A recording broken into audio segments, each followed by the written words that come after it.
दोस्तों और आपका स्वागत करता हूँ साई मिथ के इस नए एपिसोड में, जिसमें मैं बात करूंगा कि क्या होगा कि अगर ब्रह्मांड में किसी जगह पर तापमान यानी टेम्परेचर 142 लाख लाख लाख लाख हजार करोड़ डिग्री सेल्सियस तक पहुँच जाए।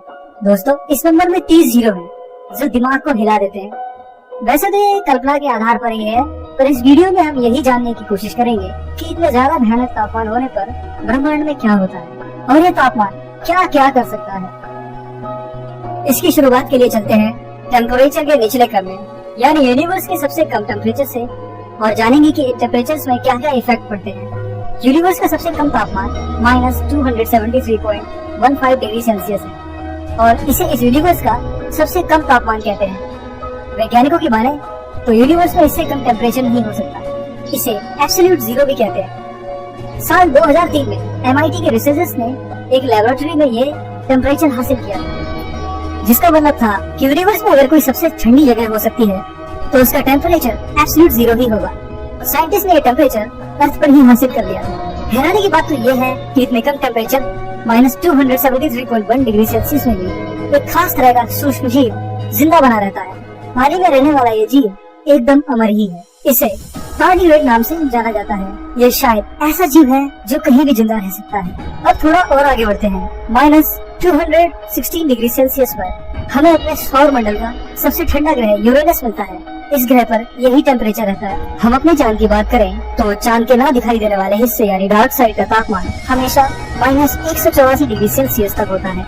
इससे 1 डिग्री ज्यादा गर्म होने पर ऑक्सीजन का बॉइलिंग पॉइंट हमें मिलता है। अगर अपने ग्रह पृथ्वी की बात करें तो वह बाकी ग्रहों की तुलना में काफी गर्म है। यहाँ पर प्राकृतिक तौर से सबसे ठंडी जगह अंटार्कटिका का वोस्टॉक स्टेशन है, जहाँ पर -89 डिग्री सेल्सियस तक टेम्परेचर चला जाता है। इंडिया में सबसे ठंडी जगह द्रास है, जो कि जम्मू कश्मीर के कारगिल जिले में आता है।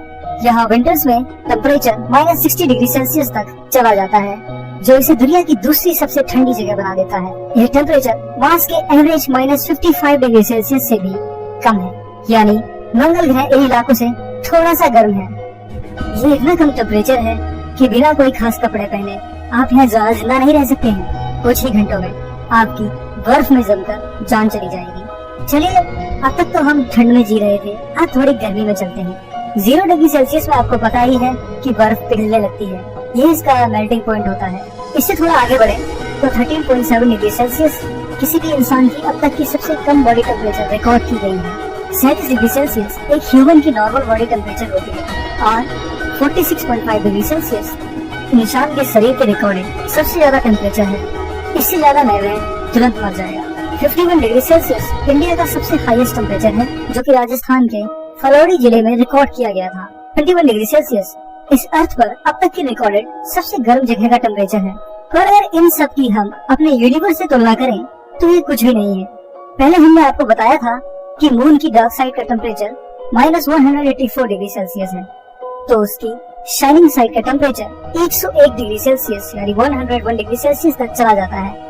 इस अपोजिट क्लाइमेट के होने के बावजूद टार्डिग्रेड्स दोनों टेम्परेचर में सर्वाइव कर सकते हैं। ये इतने कठोर प्राणी हैं कि 150 डिग्री सेल्सियस की गर्मी में भी आराम से जिंदा रहते हैं।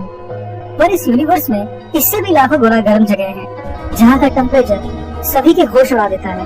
462 डिग्री सेल्सियस वीनस ग्रह का औसतन सरफेस टेम्परेचर है, जो इसे हमारे सोलर सिस्टम का सबसे गर्म ग्रह बना देता है। इस टेम्परेचर से आगे चले तो 1027 डिग्री सेल्सियस उस फ्लेम का टेम्परेचर होता है जो किसी लकड़ी के जलने से बनती है।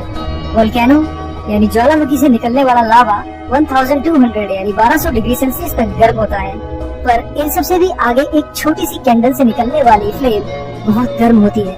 इसका टेम्परेचर आश्चर्यजनक रूप से 1400 डिग्री सेल्सियस या 1400 डिग्री सेल्सियस तक पहुंच जाता है। यह सिल्वर और आयरन के बॉइलिंग पॉइंट के जितना है, यानी कि आप एक कैंडल की लाइट से लोहा भी पिघला सकते हैं। अगर अगली बार आप एक कैंडल जलाएं तो इस फैक्ट को जरूर याद कर लें, ये आपके बहुत काम आएगा।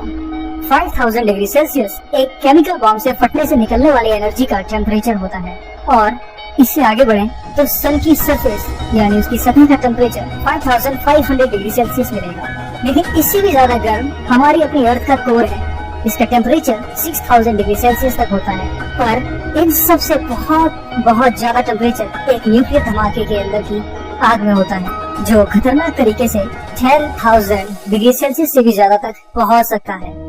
आपने पहले जाना कि सन की सतह का टेम्परेचर 5,500 डिग्री सेल्सियस होता है, पर जब हम उसके ऊपरी एटमॉस्फेयर की बात करें तो उसका टेम्परेचर और भी भयानक तरीके से 10 लाख डिग्री सेल्सियस तक पहुंच जाता है। असली गर्मी तो अब शुरू हुई है। खैर, इस हाई टेम्परेचर का सोर्स सन पर होने वाली न्यूक्लियर रिएक्शंस होती हैं। सन की कोर पे जाएं तो शायद आपके होश ही उड़ जाए। यहाँ टेम्परेचर 1.5 करोड़ डिग्री सेल्सियस से भी ज्यादा होता है, लेकिन ये सभी सुपरनोवा ब्लास्ट से निकलने वाली एनर्जी के टेम्परेचर का कुछ भी नहीं है। जब एक स्टार सुपरनोवा स्टेट में जाता है तो उसमें से निकलने वाली गैसेस का क्लाउड का टेम्परेचर 5.5 करोड़ डिग्री सेल्सियस तक पहुंच जाता है, लेकिन हमारी अगली चीज के सामने वो भी कुछ नहीं है। जब एक छोटा स्टार खत्म होकर एक न्यूट्रॉन स्टार बनता है तो उसकी नई बनी न्यूट्रॉन कोर का टेम्परेचर आपकी सोच से भी परे 100 अरब डिग्री सेल्सियस होता है, जो कि सन की कोर से 7,000 गुना से भी ज्यादा है। अब तक की यूनिवर्स की रिकॉर्ड की गई सबसे हाईएस्ट टेम्परेचर आपको अर्थ की लेबोरेटरी में मिलेगी, जहाँ साइंटिस्ट ने जब लार्ज हैड्रॉन कोलाइडर में लेड के आयंस को लगभग लाइट की स्पीड से जब एक दूसरे से टकराया तो तब जो टेम्परेचर से हीट निकली वो आपके होश उड़ा देगी। साइंटिस्ट ने उस टेम्परेचर को 5.5 ट्रिलियन डिग्री सेल्सियस यानी कि 5,500 अरब डिग्री सेल्सियस में रिकॉर्ड किया था।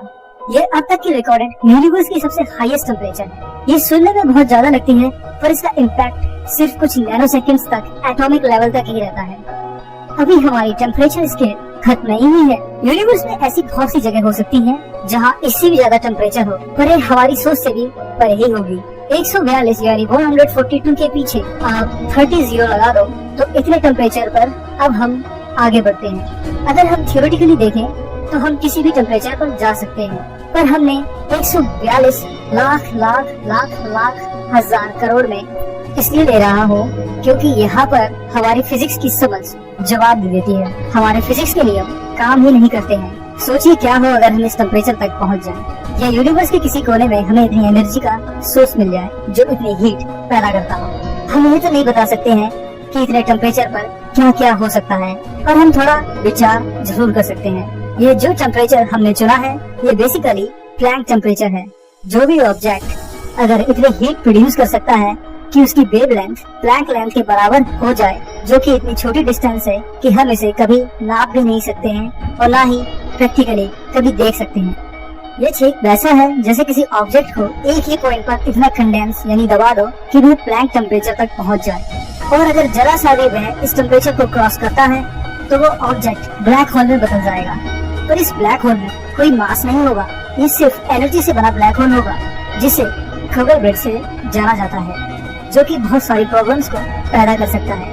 हमारा मैथ्स अभी इतना एडवांस नहीं है जो ये बता सके कि प्लैंक टेम्परेचर के आगे बढ़ने पर क्या होगा। क्या ऑब्जेक्ट ब्लैक होल में बदलेगा जो एनर्जी से भरा होकर सेकंड्स में भाप बन के रेडिएट या उड़ जाएगा, या हमारी अर्थ को ही खत्म कर दे। साइंटिस्ट इसके बारे में अभी फिलहाल कुछ नहीं कह सकते, और ना ही हमारा मैथ्स इसकी कोई कैलकुलेशंस कर सकता है। देखा जाए तो एक थ्योरी बेस्ड आइडिया है जिस पर हम सोच सकते हैं। मेरे हिसाब से तो यूनिवर्स की हाईएस्ट टेम्परेचर प्लैंक टेम्परेचर से ज्यादा नहीं हो सकती है। आप लोगों का क्या कहना है मुझे कमेंट करके जरूर बताइए। ये वीडियो आपको कैसा लगा ये आप हमें कमेंट करके बता सकते हैं, और साथ में अगर आप चैनल पर नए हैं तो सब्सक्राइब भी कीजिए। इससे मुझे साइंस और मैथ्स से जुड़े और वीडियोस बनाने की मोटिवेशन मिलती रहती है। और हाँ, एक और लास्ट बात, शेयर करना मत भूलना। आपके एक शेयर से साइंस का लाभ हर इंडियन को मिलता है। धन्यवाद।